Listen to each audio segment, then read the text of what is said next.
If you are struggling with achieving results, you might be trying to do too much. You might be finding yourself in a situation where you're going from task to task to task to task to task and not making any progress toward your general objective. You're not actually moving forward. So let's get tactical on this Tactical Tuesday. And one of the ways that you can get yourself caught up in this idea of doing too much is if you are making your goal too broad, or you're making your goal too big. If you've not been able to demonstrate an ability to achieve results at a small level, what makes you think that you can do things at a very big level?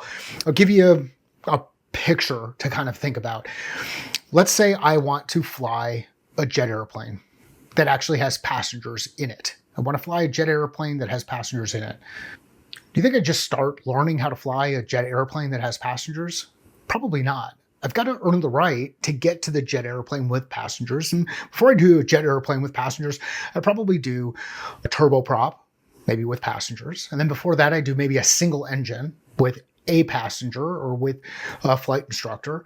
And before that, maybe I'm flying a drone or a radio controlled airplane. And before that, maybe what I've done is build a paper airplane. So let's work backwards. Let's not jump right into the rocket ship that we want to create inside our business. Let's first start with that paper airplane. The reason why I think the paper airplane is interesting and how I think it can help you and how it's helped me in the past is I start to aim small and miss small, which is a quote from The Patriot. Aim small, miss small. I should create a small objective and work through the process of achieving that objective and then start to see how can I apply that thing to much bigger things. So Tactical Tuesday, aim small, miss small. Start with a paper airplane, a couple of folds that you're going to use in order to get toward the thing you want to achieve. Let's take a simplified approach and say, all right, the first thing I want to do is create a paper airplane that flies. Okay, I want it to move through time and space. Well, how can I go through the process? Well, number one, I need to have tools. So I need to have the resources. So a piece of paper.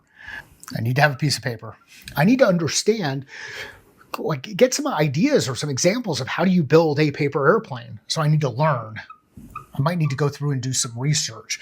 Maybe we go to YouTube and figure out, hey, how do I build a paper airplane? What's the most effective way to build a paper airplane? And then I start to test. I start to build.